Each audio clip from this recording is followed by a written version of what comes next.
तो दोस्तों कैसे हो आप। मेरा नाम है सौरभ बंसल, चैनल का नाम है स्टॉक केयर। आप प्लीज इस चैनल को सब्सक्राइब कीजिए और बहुत सारी वीडियोस बनाने का मोटिवेशन मिलता रहता है। मैं आज जो स्ट्रेटजी के बारे में आपसे बात करूंगा, इसके लिए ये जरूरी नहीं है कि आप ऑप्शन ट्रेडिंग कर रहे हो या स्विंग ट्रेडिंग कर रहे हो या इंट्राडे ट्रेडिंग कर रहे हो। ये हर जगह आपकी हेल्प करेगी। आप फ्यूचर ऑप्शंस में ट्रेडिंग करो, आप इंट्राडे ट्रेडिंग करो, आप स्विंग ट्रेडिंग करो या आप इन्वेस्टमेंट्स के पर्पज से करना चाहते हो, तो ये आपकी स्ट्रेटजी हर जगह आपके काम आने वाली है। तो इसको कहा जाता है मूविंग एवरेजेस। आप जब चार्ट देखते हो, चार्ट देखना भी अपने आप में एक कला है, और मैं बोलूंगा कि आप जब भी किसी ट्रेड में जाओ उससे पहले उस चार्ट को निहारते रहो बहुत टाइम तक। और जब बहुत देर तक आप चार्ट्स को देखते रहोगे और जो इंडिकेटर्स आपने लगाए उनको देखते रहोगे, तो चार्ट्स अपने आप आपसे बातें करना शुरू कर देगा और बहुत सारे आपको हिंट्स देना शुरू कर देगा। आप मेरी बात मान के एक किसी भी चार्ट पे कुछ दिन लगा के तो देखिए आप, और धीरे धीरे नॉलेज बढ़ाइए। पहले एक कैंडलस्टिक पैटर्न सीखिए, फिर दूसरा कैंडलस्टिक पैटर्न सीखिए, सपोर्ट्स लगाइए, रेजिस्टेंस लगाइए और देखिए जो सपोर्ट है वहां से मार्केट रिवर्स ले रहा है नहीं ले रहा है, या जो रेजिस्टेंस है वहां से मार्केट लौट के आ रहा है नहीं आ रहा है, और अगर रेजिस्टेंस को क्रॉस कर रहा है तो ब्रेकआउट हो रहा है नहीं हो रहा है। हर स्ट्रेटजी को आप मेजर करते रहिए और कुछ दिनों में आपकी मास्टरी हो जाएगी, और जिस तरीके से मैं आपसे बात कर रहा हूं उस तरीके से चार्ट्स आपसे बात करना शुरू कर देंगे। तो आप किसी भी स्टॉक पे, किसी भी इंडेक्स पे, किसी भी तरीके की ट्रेडिंग पे इस स्ट्रेटजी को लगा सकते हो, इस इंडिकेटर को लगा सकते हो। इसको कहा जाता है मूविंग एवरेजेस। देखो जो एवरेजेस होते हैं वो बहुत सही हमें जानकारी देते हैं। आज एक बच्चे के 4 पेपर के टेस्ट होते हैं, तो किसी में बच्चा अच्छा परफॉर्म करेगा, किसी में कम अच्छा परफॉर्म करेगा, और जो एवरेज निकल के आया वो उसका 70% निकल के आया। कल फिर उसका टेस्ट लिया गया उन्हीं 4 पेपर्स का, अब जो उसका एवरेज निकल के आया वो 73% निकल के आया। फिर नेक्स्ट डे उसका फिर टेस्ट लिया गया, इस तरीके से उसकी परसेंटेज बढ़ती चली जा रही है। फिर 76% निकल के आया, फिर 80% एवरेज निकल के आया। तो हम एक कंक्लूजन ड्रॉ कर सकते हैं इन सब बातों से कि बच्चा अच्छी मेहनत कर रहा है और बच्चे का करियर ठीक है, बच्चा ऊपर की तरफ जा रहा है, उसकी परफॉर्मेंस एनहेंस होती चली जा रही है। लेकिन अगर यही बच्चे की परफॉर्मेंस डाउन जा रही होती, पहले उसके 85% आए होते, फिर उसके 82% आए होते, फिर 77% आए होते, तो हम ये बोलते कि बच्चा कुछ डिस्ट्रैक्ट हो रहा है, बच्चे की जिंदगी में कुछ और भी चल रहा है, बच्चे से बात करते, उसको समझाते वो पढ़ाई क्यों नहीं कर रहा है। तो हमें बच्चे के मार्क्स के एवरेज देख के ये पता चल जाता है कि बच्चे की लाइफ कहां जा रही है। इसी तरीके से अगर आप अपने चार्ट पे मूविंग एवरेजेस लगा लेते हो, जो कुछ कैंडल्स बनी थी उनका एवरेज लगा लेते हो, तो मैं आज बात करूंगा कि अगर आप डे का चार्ट लगा के बैठे हुए हो, डे का चार्ट, तो अगर डे का चार्ट लगा रहे हो आप, तो आपने सपोज करते हैं 9 डेज का जो आपने था उसकी कैंडल्स का मूविंग एवरेजेस लिया। मैं 9 डे की बात इसलिए कर रहा हूं क्योंकि 9 डेज के चार्ट को बहुत अच्छा चार्ट माना जाता है। जैसे 9 डे हो गया, या 21 डे हो गया, या 50 डे हो गया, या 100 डेज हो गया। तो मैं अभी 9 डे के हिसाब से बात करूंगा और ये भी बात करूंगा कि डे का चार्ट लगाया हुआ है। लेकिन ये स्ट्रेटजी हर इंटरवल पे काम करेगी, 1 आवर पे भी काम करेगी, 15 मिनट्स पे भी करेगी, 2 आवर्स पे भी करेगी, डे चार्ट पे भी करेगी, और हर तरीके की ट्रेडिंग पे करेगी। ट्रेडिंग पे भी करेगी, फ्यूचर ऑप्शंस पे भी करेगी, इंट्राडे पे भी करेगी, इन्वेस्टमेंट पे करेगी, यूनिवर्सल है। अब इस तरीके से समझो आपने डे कैंडल लगाई हुई है, तो 1 तारीख से लेकर 9 तारीख तक जो कैंडल्स बनी थी उनका जो क्लोजिंग प्राइस था उसके आपने एवरेज ले लिया। फिर 2 से लेकर जो 10वीं तारीख तक कैंडल्स बनी थी उनका एवरेज ले लिया। 9 दिन की कैंडल्स का एवरेज लेना है, तो पहले 1 से लेकर 9 का लिया। अब अगली 9 का लोगे तो 10वां दिन तो आ जाएगा और पहला दिन चला जाएगा। सेकंड डे से लेके जो 10वें दिन तक की कैंडल्स बनेंगी उनकी क्लोजिंग प्राइस का एवरेज लोगे। फिर थर्ड डे से लेके 11 डे तक, अब इनका आप जो क्लोजिंग प्राइस होगा उसका एवरेज लोगे। फिर फोर्थ डे से लेके 12, क्योंकि 9 दिन लेने हैं, एक दिन आगे बढ़ता चला जाएगा, एक पीछे वाला निकलता जाएगा, और ये 9 दिन की जो कैंडल्स का एवरेज लोगे तो उस एवरेज पे जो वैल्यू मिलेगी, इस पर अगर आप एक लाइन ड्रॉ करते हो चार्ट के अंदर, इसको सिंपल मूविंग एवरेज या केवल मूविंग एवरेज कहा जाता है। और ये मूविंग एवरेजेस देख के ही कई लोग ये पता लगाते हैं कि मार्केट अब ऊपर जाएगा या मार्केट नीचे की तरफ जाएगा। अगर इसका मूवमेंट ऊपर की तरफ हो रहा है तो वो हिंट मानते हैं कि मार्केट अपवर्ड जाएगा, और अगर ये नीचे आना शुरू हो जाता है मानते हैं कि ये मार्केट नीचे जाना शुरू हो चुका है। लेकिन मैं मूविंग एवरेज पे अभी बहुत ज्यादा ध्यान नहीं लगाऊंगा, इसके बारे में कभी और बातें करेंगे। मैं एक स्टेप आगे आता हूं जिसको कहा जाता है exponential moving average. Exponential moving average एक एडवांस लेवल होता है। मार्केट ये मानता है कि जो कैंडल्स बनती हैं, जो बिल्कुल लेटेस्ट कैंडल होती है, वो आपको ज्यादा सही सटीक बताती है मार्केट के बारे में। इन कंपैरिजन ऑफ द जो कैंडल्स ऑलरेडी बन चुकी हैं। जो लेटेस्ट कैंडल्स बन रही हैं वो मार्केट के लेटेस्ट न्यूज के हिसाब से बन रही हैं और जो पुरानी कैंडल्स बनी थी उनकी न्यूज पुरानी हो चुकी है। तो अगर एक्सपोनेंशियल मूविंग एवरेज अगर आप निकालते हो 1 से लेकर 9 कैंडल्स तक का, तो जो 90 दिन की कैंडल होगी उसको ज्यादा वेटेज दिया जाएगा, जो 8वें दिन की कैंडल होगी उसको थोड़ा कम वेटेज दिया जाएगा, जो 7वें दिन की कैंडल होगी उसको थोड़ा कम और वेटेज दिया जाएगा। तो हम लेटेस्ट कैंडल को ज्यादा वेटेज देंगे और जो कैंडल दूर होती चली जाएगी उसके वेटेज को कम करते चले जाएंगे। हम उसकी मैथमेटिक्स में नहीं जा रहे हैं वेटेज किस तरीके से दिया जाता है, बट लेकिन सिंपल मूविंग एवरेज नहीं निकाला जाता है। हम पहले वेटेज देते हैं जो लेटेस्ट कैंडल की ज्यादा होती है और जो प्रीवियस कैंडल्स होती हैं उनकी क्लोजिंग प्राइस की वेटेज कम होती है। फिर जो एवरेज निकालते हैं उसको एक्सपोनेंशियल मूविंग एवरेज कहते हैं। फिर सेकंड डे से लेकर 10th डे, क्योंकि एक दिन जब आगे बढ़ेगा तो वो 10वां हो जाएगा और पहला वाला निकल जाएगा। 9 दिन का ही लेना है। जो 10वें दिन की कैंडल होगी उसको हम ज्यादा वेटेज देंगे, उससे पहले वाली को थोड़ा कम देंगे, उससे थोड़े पहले वाली को और कम देंगे, फिर एवरेज निकाल लेंगे। तो पहले 1 से 9, फिर 2 से 10, फिर 3 से 11। तो 11वें दिन की जो कैंडल होगी उसको हम ज्यादा वेटेज देंगे और जैसे जैसे दूर वाली कैंडल्स आएंगे उनकी क्लोजिंग प्राइस को हम कम वेटेज देंगे। हम इसका एवरेज निकालते हुए चलेंगे और इन एवरेज पे जो वैल्यू मिलेगी हम चार्ट पे जो लाइन ड्रॉ करेंगे उसको एक्सपोनेंशियल मूविंग एवरेज कहा जाता है।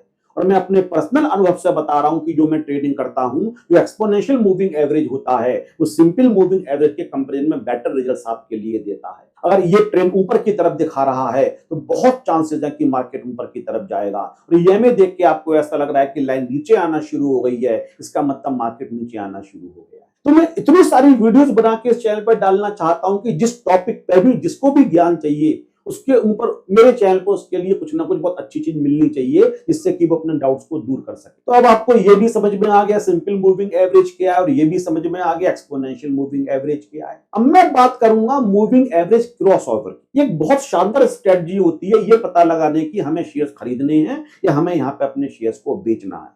अगर आप इन्वेस्टमेंट्स कर रहे हो तो केवल खरीद सकते हो, आप पहले बेच नहीं सकते हो, खरीदने के बाद बेच सकते हो। लेकिन अगर आप फ्यूचर ट्रेडिंग कर रहे हो या आप ऑप्शन ट्रेडिंग कर रहे हो तो पहले आप बेच भी सकते हो और बाद में खरीद भी सकते हो। जो मूविंग एवरेज क्रॉस ओवर है इसमें आपको 2 एवरेज लाइन लेनी पड़ेंगी और मैं एक्सपोनेंशियल मूविंग एवरेज की बात कर रहा हूं। एक 9 डेज की लेते हैं, 21 डेज के एवरेज पर लाइन ड्रॉ करते हैं। 9 और 21 डेज ये बहुत ज्यादा पॉपुलर हैं, लेकिन अभी जब मैं आपको एक चार्ट में वास्तव में दिखाऊंगा तो मैं ये भी बताऊंगा कि आप 9 और 21 डेज भी ले सकते हो, 50 और 100 डेज भी ले सकते हो। तो कौन सी कब लेनी चाहिए इसके बारे में भी डिस्कस करूंगा, लेकिन पहले इसके बेसिक पॉइंट समझ लो। तो 2 हम लाइन ड्रॉ करेंगे एक्सपोनेंशियल मूविंग एवरेज की। एक जो मूविंग एवरेज होगा वो तो 9 डेज का वो होगा आपका एवरेज, और दूसरी लाइन ड्रॉ करेंगे वो 21 डेज का जो क्लोजिंग प्राइस होंगे उसके एवरेज के बेस पे लाइन ड्रॉ करेंगे। तो 9 डेज के एवरेज के बेस पे लाइन ड्रॉ की जाएगी एक्सपोनेंशियल मूविंग एवरेज, वो करंट प्राइस के बहुत पास होगा, क्योंकि आप कम एवरेज ले रहे हो और लेटेस्ट वाले ले रहे हो तो वो करंट प्राइस के पास होगी, मतलब वो लाइन कैंडल्स के पास होगी। और जो 21 डेज की कैंडल्स के क्लोजिंग प्राइस जो एक्सपोनेंशियल प्राइस के बेस पे आपने एवरेज लाइन ड्रॉ करी थी, वो लाइन जो होगी वो थोड़ी सी करंट प्राइस से दूर होगी, मतलब वो कैंडल से थोड़ी दूर नजर आएगी आपके लिए। तो 2 लाइन आप ड्रॉ कर लो। जो आपकी 9 डेज वाली लाइन है, अगर वो 21 डेज वाली लाइन को नीचे से ऊपर की तरफ क्रॉस कर रही है, तो जहां पे क्रॉस कर रही है वहां पे ये समझ जाओ अब खरीदने का वक्त आ गया है और वहां पे आप मार्केट में अपनी पोजीशन को खरीद सकते हो। और अगर 9 डेज वाली लाइन सपोज 21 डेज वाली लाइन के ऊपर थी और अब ऊपर से नीचे की तरफ आके वो 21 डेज लाइन वाली को क्रॉस कर रही है, तो अब ये समझ जाओ कि अब पोजीशन को बेचने का टाइम आ गया है। अगर आप शॉर्ट करना चाहते हो, फ्यूचर ट्रेडिंग कर रहे हो या ऑप्शंस ट्रेडिंग कर रहे हो, पुट खरीदना चाहते हो, पुट में आप ये चाहते हो मार्केट नीचे की तरफ जाए, तो अगर 9 डेज की जो एक्सपोनेंशियल मूविंग एवरेज की लाइन है वो 21 डेज वाली लाइन को ऊपर से नीचे की तरफ क्रॉस कर रही है, तो आप ये समझ सकते हो कि अब यहाँ पे बेचने का टाइम आ गया है, अब मार्केट नीचे की तरफ जाना शुरू हो जाए। ये इतनी शानदार स्ट्रेटजीज को कहा जाता है मूविंग एवरेजेस क्रॉस ओवर्स। एक फास्ट मूविंग लाइन बोलते हैं जो 9 डेज वाली होगी, जो ज्यादा डेटा के बेस पे बनाई जाती है उसको स्लो मूविंग एवरेज लाइन कहा जाता है। जो फास्ट मूविंग लाइन है, मतलब जो कम डेज वाली लाइन है, अगर वो ज्यादा डेज वाली लाइन को नीचे से ऊपर की तरफ क्रॉस करती है तो खरीदने का वक्त आता है। जहां पे वो क्रॉस कर रही होती है और ऊपर से नीचे की तरफ क्रॉस कर रही होती है उसको बोलते हैं बेचने का टाइम है, पोजीशन को शॉर्ट करने का टाइम आ गया है। तो अब मैं आपके लिए एक चार्ट पे दिखाता हूं, ट्रेडिंग व्यू के चार्ट पे, कि इंडिकेटर्स को, इन एवरेज को कैसे लगाया जाता है, और जो मैं बता रहा हूं कि वो सही रिजल्ट्स दे रहे हैं या सही रिजल्ट्स नहीं दे रहे हैं। तो मैं निफ्टी 50 पे ही आपको चेक करवा देता हूं। चलिए अब चार्ट पे चलते हैं। देखिए दोस्तों, ये निफ्टी 50 का आज का चार्ट है। आज 31 जुलाई है 2025 और मार्केट तो बंद हो चुका है, और ये आज का चार्ट है और मैंने वन डे का चार्ट लिया है। मैं आपको ये भी बताऊंगा कि आपको कौन कौन से डेज के मूविंग एवरेजेस कब कब लेने चाहिए, लेकिन पहले मैं आपको वन डे के चार्ट पे दोनों एक्सपोनेंशियल मूविंग एवरेज की लाइन ड्रॉ करके दिखा देता हूं। तो आप पहले ऊपर इंडिकेटर्स वाले ऑप्शन में जाते हो। अगर आप यहाँ पे SMA डालते हो, सिंपल मूविंग एवरेजेस, तो देखो आ रहा है आपके लिए सबसे ऊपर मूविंग एवरेज सिंपल। ये तो सिंपल मूविंग एवरेज हो गया। लेकिन अगर आप डालते हो EMA, एक्सपोनेंशियल मूविंग एवरेज, तो मूविंग एवरेज एक्सपोनेंशियल आ गया या डबल EMA आ गया। तो मूविंग एवरेज एक्सपोनेंशियल EMA 9, और आप इसको दो बार सिलेक्ट कर लो। EMA 9 और EMA 9 आपने दो सिलेक्ट कर लिया। इसके लिए दो लाइन यहाँ पे ड्रॉ हो चुकी हैं। अब दो एक्सपोनेंशियल मूविंग एवरेज आपने लगा लिए। अब इसमें से एक लाइन पे आप ड्रॉ कीजिए, तो देखो लेंथ 9 है, इसको आप 9 की जगह 21 कर दीजिए। अब 21 करते ही आपको दो लाइन नजर आ रही हैं। तो 21 वाली लाइन है वो देखो थोड़ी दूर हो जाती है, जो करंट मार्केट प्राइस चल रही है उससे थोड़ी दूर हो जाती है। दूर वाली लाइन पे मैं टिक करता हूं, देखो 21 है। अब दोनों में कंफ्यूजन नहीं हो, तो इसके लिए हम जो पास वाली लाइन है उसको कुछ कलर चेंज कर देते हैं। उसका जो 9 डेज वाली लाइन है उस पर क्लिक करते हैं, उसका कलर चेंज कर देते हैं, स्टाइल में जाते हैं, इसको हम कर देते हैं, सपोज करते हैं इसको हम ऑरेंज या रेड के आसपास कर देते हैं, ये रेड कर देते हैं, और थोड़ी इसकी मैं वो भी बढ़ा देता हूं, देखने में थोड़ी सी थिकनेस भी बढ़ा देता हूं दोनों लाइंस की, जिससे कि आपको प्रॉपर तरीके से समझ में आ जाए। अब यहाँ पे मैंने दो लाइन ड्रॉ कर दी हैं, और ये जो दो लाइन मैंने ड्रॉ करी हैं, ये लाइन, इसमें से जो रेड वाली लाइन है वो 9 डेज की कैंडल का एक्सपोनेंशियल मूविंग एवरेज है, और जो ब्लू वाली लाइन है, दूर वाली लाइन, इसको स्लो मूविंग एवरेज लाइन भी कहते हैं, वो 21 डेज के जो कैंडल्स की क्लोजिंग प्राइस है उसके बेस पे ये ड्रॉ की गई है। तो आपको तो सीधे ड्रॉ करना है, मैथमेटिक्स में तो आपको वैसे भी नहीं जाना है। अब हम ये देखते हैं कि जो आपकी जो लाइन होती है रेड वाली, मतलब जो 9 डेज का है, वो रेड वाली जो ब्लू को अगर नीचे से ऊपर की तरफ कर रही है, तो मैं यहाँ पे आपके लिए दिखाता हूं। मैंने एक एरो ले लिया और मैं आपको यहाँ पे एरो बना के दिखाता हूं। देखो ये बना एरो यहाँ। अब यहाँ पे जो रेड वाली लाइन है, 9 डेज की जो एवरेज वाली लाइन है, वो 21 डेज की जो लाइन है उसको नीचे से ऊपर की तरफ क्रॉस कर रही है। तो देखो यहाँ पे क्रॉस किया, और इसके बाद आप देख सकते हो मार्केट ऊपर जा रहा है। जहां पे इसने क्रॉस किया वहां पे प्राइस चल रहा था करीब 22,715, और फिर कहां तक गया है, और फिर ये गया है 23,867 तक गया है। तो इस तरीके से समझने की कोशिश करो तो आपको मेरी बातें समझ में आएंगी। मैं और भी आपके लिए दिखाता हूं, थोड़ा पीछे चलता हूं मैं आपके लिए। तो यहाँ पे आप देख रहे हो, मैं यहाँ पे एरो बना के दिखाता हूं आपके लिए। ये एरो देखो, जो आपकी फास्ट मूविंग लाइन है, मतलब जो आपकी रेड लाइन है, जो 9 डेज का मूविंग एवरेज है, वो ब्लू वाली लाइन के लिए ऊपर से नीचे की तरफ कर रहा है। तो इसका मतलब यहाँ पे बेचने का टाइम है। अगर आप फ्यूचर ट्रेडिंग कर रहे हो, या फिर आप ऑप्शंस में कर रहे हो, तो यहाँ पे अपनी पोजीशन को आप बेच दो या पुट खरीद सकते हो इस पोजीशन पे, क्योंकि यहाँ से मार्केट नीचे जाएगा। और जहां पे क्रॉस कर रहा है उस समय करीब करीब चल रहा है ये 24,380 के आसपास, और काफी नीचे गया है। और नीचे कहां तक गया है? 23,541 तक नीचे गया है। सर हम कहां पे एंट्री लें? एंट्री लेने का तो ये वाला पॉइंट लगभग है, तो हम एग्जिट कहां पे करें, ये बात की बातें हैं। पहले मैं ये बताना चाह रहा हूं कि जब जब ये क्रॉस कर रहे हैं तब तक आपको बेनिफिट होगा। मैं एक और भी यहाँ पे ड्रॉ करता हूं। देखो यहाँ पे मैंने ड्रॉ किया, जो आपकी रेड वाली लाइन है वो ब्लू वाली लाइन को नीचे से ऊपर की तरफ क्रॉस कर रही है। इसका मतलब यहाँ पे बाई पोजीशन लेने का टाइम है। तो जहां पे क्रॉस किया वहां पे 22,988 चल रहा था, और उसके बाद प्राइस कहां तक गया हुआ है? करीब करीब 25,100 के आसपास गया हुआ है। सोचो आप, उसके बाद प्राइस ऑलमोस्ट बढ़ता ही चला जा रहा है। आप जितनी भी जगह इसको लगा के देखोगे, मैं एक एरो और बना के दिखाता हूं। देखो यहाँ पे इस जगह जो रेड वाली लाइन है वो ब्लू वाली लाइन को ऊपर से नीचे की तरफ क्रॉस कर रही है, और जहां पे क्रॉस किया उसके बाद मार्केट नीचे आना शुरू हो गया। जहां पे क्रॉस किया था वहां पे 23,425 के आसपास प्राइस था, और नीचे फिर कहां तक आया है? 21,973 तक नीचे भी आया। तो सोचो एक बार क्रॉस हो जाए और एक दो केवल इसको देख के आप ट्रेड मत करने लगना, क्योंकि कई बार ऐसा होता है कि क्रॉस करने के बाद दोबारा से फिर तुरंत ऊपर चला जाता है। मतलब कई बार पॉसिबिलिटी इस बात की है, हालांकि ये बहुत सटीक इंडिकेशन है इस चार्ट को अगर आप देख रहे हो, लेकिन इसके बावजूद भी, जैसे कि इसमें भी चार्ट में आपको नजर आ रहा है, मैं दिखाता हूं। मैं कलर चेंज करूंगा। देखो ये जो है, मैं इसका कलर चेंज करता हूं एरो का, और एरो का कलर चेंज करके मैंने रेड किया। यहां पे क्रॉस किया नीचे से ऊपर की तरफ, और थोड़ा ऊपर भी गया, ऐसा नहीं है ऊपर नहीं गया, लेकिन तुरंत ही नीचे आना शुरू हो गया। उसके बाद मैंने एक ये बनाया हुआ है ब्लू कलर का मैंने एरो बनाया हुआ है, तो थोड़ी देर के लिए ऊपर गया तो आपको ये ध्यान रखना पड़ेगा कि आपको कहां पे एग्जिट भी लेना है, मार्केट कहीं से रिवर्सल भी ले सकते हो। इसलिए मैं आपको हमेशा एडवाइज करूंगा केवल और केवल आप इसके बेस पर ट्रेड नहीं करें। ये बहुत बड़ा अच्छा इंडिकेशन है, जबरदस्त, शानदार, लेकिन कुछ और इंडिकेटर के साथ इसको मर्ज करना पड़ेगा, तभी आपकी ट्रेडिंग में आपको मजा आएगा और तभी आपका ज्यादा सर्टेनिटी भी आएगी। अब जो लोग ये पूछते हैं कि सर हम जो डेज लें वो कैसे सिलेक्ट करें, उसका आंसर मैं यहां पे दे देता हूं। अगर आप शॉर्ट टर्म के ट्रेडर्स हो, कुछ दिनों तक आपको केवल ट्रेडिंग करनी है, मतलब 4 5 6 दिन में आपको ऐसा लगता है आपका मूवमेंट आ जाना चाहिए,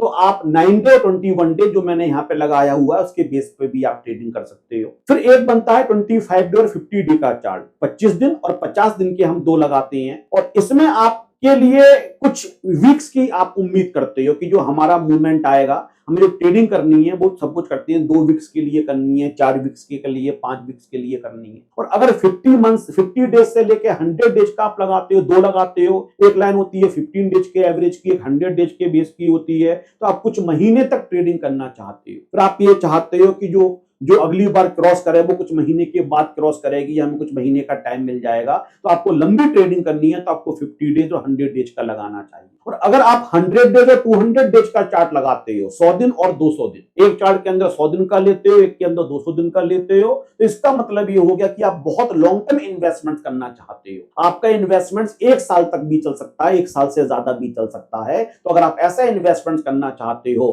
तो आपको 2 लाइन ड्रॉ करनी चाहिए, एक 100 डेज के एवरेज के बेस पे, 200 डेज के एवरेज के बेस पे। तो ये आपके लिए हो गया अगर आप कुछ छोटी ट्रेड करना चाहते हो, लंबी ट्रेड करना चाहते हो। लेकिन अगर आप जो चार्ट है वो डे का नहीं बनाया हुआ है, अगर आपने आवर्स का बनाया हुआ है, 1 आवर का बनाया हुआ है, 2 आवर्स का बनाया हुआ है, या आप केवल इंट्राडे ट्रेडिंग करना चाहते हो, तो आप 50 मिनट्स का चार्ट भी लगा सकते हो, 1 आवर का चार्ट भी लगा सकते हो, और वहां पे भी ये moving average cross over proper तरीके से काम करेगा। तो वहां पे जो आप 9 डेज और 21 डेज है, उसकी जगह आप ये समझ लो 9 घंटे और 21 आवर्स देख लो। आप मैं यहाँ पे करके दिखा देता हूं आपके लिए। मैंने यहाँ पे इसकी जगह देख लिए, यहाँ पे ले लिया 1 आवर का चार्ट मैंने ले लिया, और ये जो 1 आवर का चार्ट ले लिया, इसके अंदर अब मैं रेड वाले को क्लिक करता हूं, तो अब यहाँ पे जो आपके लिए लिखा हुआ है 9, इसका मतलब 9 डे नहीं है, इसका मतलब 9 आवर्स है। अब तो पिछली 9 कैंडल्स होंगी उसके बेस पे एवरेज ड्रॉ किया जा रहा है। और ब्लू वाले को मैं करूंगा क्लिक, इसमें जो 21 आ रहा है, 21 डेज नहीं है, जो पिछली 21 कैंडल्स बनी थी, 21 आवर्स के बेस पे जो क्लोजिंग प्राइस का एवरेज निकल के यार उसके बेस पे ड्रॉ किया जा रहा है। और अगर आप इसमें भी देखोगे तो इसमें भी एग्जैक्टली आपको मैं 1-2 एरो बना के दिखाता हूं। देखो ये मैंने यहाँ पे एरो बनाया, यहाँ पे जो फास्ट मूविंग एवरेज लाइन है, मतलब रेड वाली जो 9 आवर्स की लाइन है,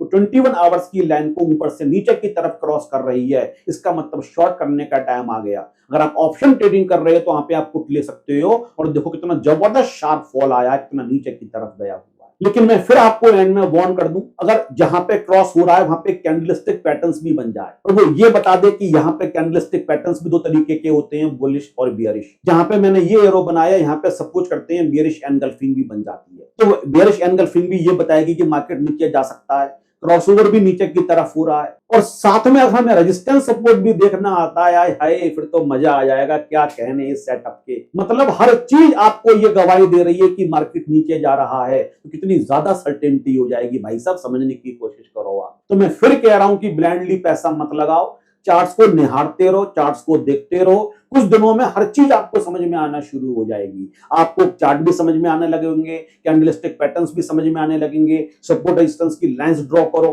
आपको समझ में आएगा मार्केट यहां तक जा रहा है फिर लौट रहा है, इसका मतलब ये रेजिस्टेंस है, नीचे जा रहा है फिर वहां से लौट रहा है, इसका मतलब ये सपोर्ट है। सब कुछ आपको अपने आप समझ में आने लगेगा, और एक दिन चार्ट चीख चीख के आपसे बातें करेगा, भाई साहब पैसा लगाओ, यहाँ पे खरीदो या यहाँ पे बेचो। और वो जो आवाज आएगी आपको अंदर से, वो आपको एक अच्छा ट्रेडर बनाएगी, और पैसा कमाने की भी ज्यादा अपॉर्चुनिटीज होंगी। अगर ये वीडियो आपको अच्छी लगी तो लाइक कीजिए, शेयर कीजिए, और देखो ये बुरा मानने वाली बात हो जाएगी अगर आपने चैनल को सब्सक्राइब नहीं किया, तो मुझे आपसे बहुत उम्मीदें हैं। आप चैनल को सब्सक्राइब कीजिए, और मैं बहुत अच्छी अच्छी वीडियोज आपके लिए लाता रहूंगा। Have a nice day. Thank you.